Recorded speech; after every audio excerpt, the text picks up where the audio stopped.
안녕하세요. 네, 저희 단체급식 세 번째 시간입니다. 네, 그래서 이번 시간에 하시는 거는 우리가 급식, 단체급식 유형 분류하고 있거든요. 그래서 이번에는 급식 위탁계약 두 가지 해가지고 우리가 급식 형태, 직영하고 위탁으로 분류하면서 위탁계약 두 가지 설명드리겠습니다. 그리고 관리의 순환과정, 그 다음에 경영자의 역할, 경영관리 계층, 그 다음에 경영자의 관리 기술까지 설명드리도록 하겠습니다. 그래서 단체급식의 운영 형태별 유형인데 운영 형태별 운영은 두 가지. 지난 시간에 말미에 제가 말씀드렸던 직접 운영, 실제로 직접 운영하느냐 아니면 위탁업체에 맡기느냐에 따라서 아니면 직영하고 위탁으로 나뉘고 있습니다. 그래서 직영의 특징은 산업체나 학교 복지시설 등에서 소속 구성원들을 위해서 우리가 직접 운영하는 형태를 직영이라고 부르고요. 그 중에 일부 또는 전부를 기관이나 기업에서 보조하는 경우가 많다. 장점은 위생관리, 영양관리가 철저하고 수익을 추구하지 않으므로 정해진 예산을 효율적으로 다 활용할 수 있다라고 볼 수가 있고요. 단점은 별표 하나만 할게요. 서비스 결여와 인건비 증가를 볼 수가 있습니다. 직영이라고 하는 거는 직접 운영을 하기 때문에 예를 들자면 내가 뭐 A전자 직원 식당이다. 그러면은 A전자의 식당으로 가게 되면은 A전자 소속의 영양사가 일을 하고 A전자 소속의 조리사나 A전자 소속의 조리원이 일을 하는 거예요.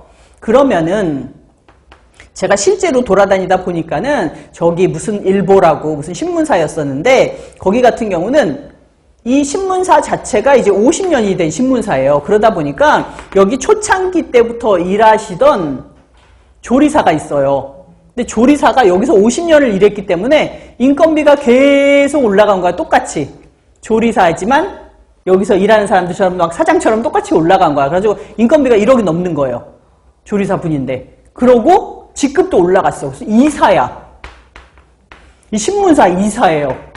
그러면 이 사람들이 식사를 하러 이제 막 새로 사원들 뭐 대리급 이런 애들이 와가지고 와가지고 다 인사를 하는 거야. 조리사원들한테. 이사님 안녕하십니까? 그러고 혹시라도 음식이 맛이 없거나 짜. 얘기를 할 수 있겠어요? 얘기 못하죠. 그러니까 서비스가 저 이사라는 사람이 서비스를 잘하겠어요? 고객님 맛있게 드세요. 이 얘기가 나오겠어요? 안 나오잖아요.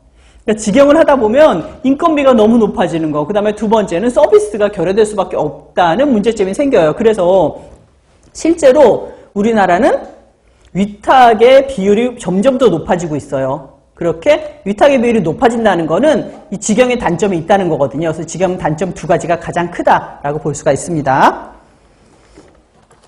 그래서 위탁 같은 경우는 그리고 우리나라는 이제 위탁이 좀 특이하게 다른 나라는 특이하게 대기업에서 해요, 다. 그러다 보니까는 그 영양사들 조건도 그렇고 교육도 그렇고 대기업에서 굉장히 잘해주는 편이거든요.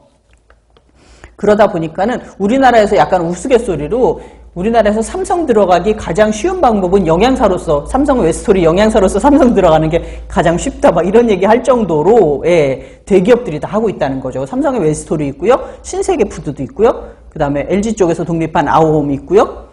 그 다음에 CJ 프레시웨이 있고요. 그리고 또 현대 그린푸드 있고요. 풀무원 푸드앤컬처도 있고요. 동원 홈푸드 있고 다 있어요. 그래서 우리나라에서 이 대기업 중에서 급식업체 없는 데가 두 군데밖에 없거든요. 롯데. 근데 롯데도 롯데푸드라는 데가 있어요. 롯데는 계열사가 하도 많기 때문에 그 중에서 롯데가 있는데 대표적인 계열사가 하나 없는 거죠. 그 다음에 SK. 근데 SK도 후니드라고 있어요. 그건 뭐냐면 SK에서 이렇게 퇴직하신 임원분들이 만든 회사예요. 후니드라고. 그래서 SK가 후니드에서 많이 운영을 해요. 그러다 보니까 거의 다 있다고 보시면 되는 거죠. 그래서 실제로 영양사로 들어가시잖아요. 현대 그린푸드나 이렇게 들어가면 현대 쪽에 혜택을 다 받으세요. 그래서 얼마 전에 퇴직하신 분 보니까 뭐 퇴직을 하더라도 애 중고등학교 학비까지 다 대주고 뭐 이러더라고요. 그래서 우리나라는 영양사도 위탁 영양사로 들어가도 조건이 굉장히 좋은 편이에요.